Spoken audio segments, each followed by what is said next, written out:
మాతృదేవోభవ. నేను మీ డాక్టర్ శ్రీధర్. 21వ తారీఖు ఫిబ్రవరి నెల 2025 సంవత్సరం నుండి 28వ తారీఖు ఫిబ్రవరి నెల 2025 వరకు గల ఈ 8 రోజులు వస్తుంది.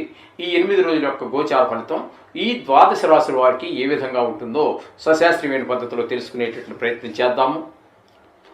ముందుగా ఈ వారం గ్రహస్థితి చూసినట్టయితే వృషభంలో గురువు, మిథునంలో కుజుడు, కన్యలో కేతువు, కుంభంలో బుధ, రవి, శని గ్రహాల యొక్క సంచారము, అట్లాగే మీనంలో అంటే వ్యయస్థానంలో శుక్ర, రాహువుల యొక్క సంచారం జరుగుతున్నది. ఇప్పుడు ముఖ్యంగా ప్రథమంగా మేషరాశి వారికి ఏ విధంగా ఉంటుంది అనేటటువంటిది తెలుసుకునే ప్రయత్నం చేద్దాము. మేషరాశి వారికి ద్వితీయ స్థానంలో గురువు మంచి యోగకారకుడుగా ఉన్నాడు. అలాగే తృతీయంలో కుజుడు కూడా 2 రోజులు వక్రించినప్పటికీ కూడా ఎక్కువ శాతము మనకి కుజుడు కూడా అనుకూలమైనటువంటి ప్రదేశంలో ఉన్నాడు. అలాగే షష్టమ స్థానంలో ఉన్నటువంటి కేతువు కూడా చాలా అనుకూలంగా ఉన్నాడు. అలాగే ఏకాదశ స్థానంలో బుధ, రవి, శని గ్రహాల యొక్క సంచారం జరుగుతున్నది. వారు కూడా అనుకూలంగా ఉన్నారు. ఇక వ్యయస్థానంలో అంటే మీన రాశిలో ఉన్నటువంటి శుక్ర, రాహువును కనుక తీసుకున్నట్టయితే శుక్రుడు కూడా చాలా అనుకూలంగా ఉన్నాడు. రాహు మాత్రం అంత అనుకూలంగా లేడు. మొత్తం మీద ఈ రాశి వారికి మనం చెప్పుకోవలసి వచ్చినట్టయితే 7 గ్రహాల యొక్క అనుకూలత బాగున్నది. ఒక్క రాహు గ్రహాన్ని తీసేసినట్టయితే మిగతా గ్రహాలు అన్నీ కూడా 7 గ్రహాలు చాలా అనుకూలంగా ఉన్నాయి. మేష రాశి వారికి అత్యంత అనుకూలమైనటువంటి కాలంగా దీన్ని నిర్ణయించవచ్చు. ఈ వారం 10 రోజులు కూడా చాలా చక్కటి ఫలితాలను నిర్మిస్తాయి. ఇందులో వీరికి కుటుంబ పరిస్థితి బాగుంటుంది, ఆర్థిక పరిస్థితి బాగుంటుంది, అందరు సహాయ సహకారాలు బాగుంటాయి, ఆరోగ్యం బాగుంటుంది, అప్పులు వగైరాలు ఏమైనా ఉంటే తీర్చేయగలుగుతారు, ధనాదాయం బాగుంటుంది. ఇక లాభస్థానంలో ఉన్నటువంటి బుధ, రవి, శని గ్రహాల యొక్క ప్రభావం వల్ల మొత్తము చాలా చక్కటి అనుకూలమైన ఫలితాలు ఉన్నాయి. అలాగే వ్యయస్థానంలో ఉన్నటువంటి శుక్రుడు కూడా చాలా అనుకూలమైన పరిస్థితులు ఉన్నాడు. కానీ ఈ వ్యయస్థానంలో ఉన్నటువంటి ఈ రాహు మాత్రము మీకు కొన్ని విషయాల్లో ప్రతికూలించినా విదేశీ యానాలకు సంబంధించినటువంటి ప్రయత్నాలు చేస్తున్నటువంటి వారికి చాలా చక్కటి ఫలితాలన్నీ కూడా ఉన్నాయి. వాళ్ళకి మంచి ఫలితాలన్నీ ఇస్తాడు.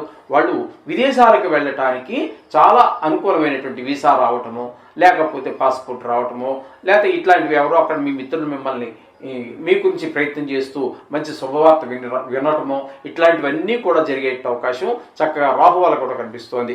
ఇంచుమించుగా చెప్పాలి అంటే 7 గ్రహాలు పూర్తిగా మీకు ఈ మేషరాశి వారికి చాలా అనుకూలమైనటువంటి ఫలితాలు. అలాగే వివాహ విషయాల్లో కానీ, పారిని వెళ్ళేటువంటి విషయాల్లో కానీ, మరి రియల్ ఎస్టేట్ వ్యాపారులకు కానీ, అలాగే మనకి షేర్ మార్కెట్లో పెట్టుబడి పెట్టేటువంటి వారికి కానీ, వీడియోలో ఉన్నటువంటి వారికి కానీ, అట్లాగే లలిత కళల్లో అంటే టీవీ రంగంలో ఉన్నటువంటి వారికి, సోషల్ మీడియాలో ఉన్నటువంటి వారికి, సినీ రంగంలో ఉన్నటువంటి వారికి, ఈ యొక్క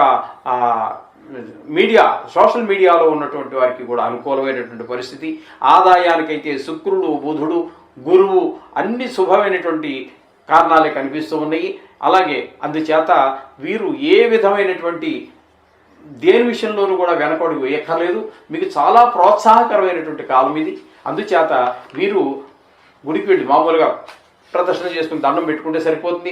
ప్రత్యేకమైనటువంటి పూజలు అయితే కూడా వీరికి ఏమీ సూచించదగినటువంటివి ఏమీ లేవు. అలా అని చెప్పేసి దేవుడు ప్రార్థించకుండాను పూజించకుండా మాత్రం ఉండవద్దండి.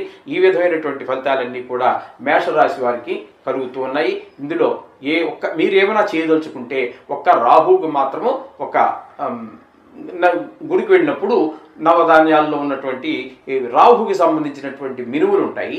ఆ మినువులు మాత్రం ఆయన పాదాల దగ్గర వేసి నమస్కారం చేసుకోండి, సరిపోతుంది. ఈ రాశి వారికి ఇన్ని శుభ ఫలితాలు కూడా ఈ యొక్క మేషరాశి వారికి చాలా శుభప్రదమైనటువంటి కాలంగా మీరు సహకరిస్తూ ఉన్నాయి. తస్మాత్ అందరితో మీరందరూ కూడా ఈ రాశి వారు ఏ విషయంలోనే సరే, చదువు విషయంలోనే కాదు, అన్ని విషయాల్లో కూడా ముందుకు వెళ్ళవచ్చు. ఏ మాత్రం నిరభ్యంతరంగా ఉండండి.